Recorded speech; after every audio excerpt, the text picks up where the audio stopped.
Şu anda Artin Del Sangar Yusuf Erman'a yoldan durdu. Bravo Artin. Pilim çok az, inşallah bitmez.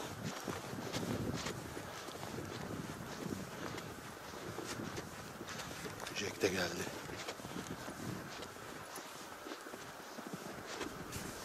Hop, bravo Artin be. Sen oradan uçtular. Çok güzel Artin. Aferin oğluma be. Gidiyorlar, evet.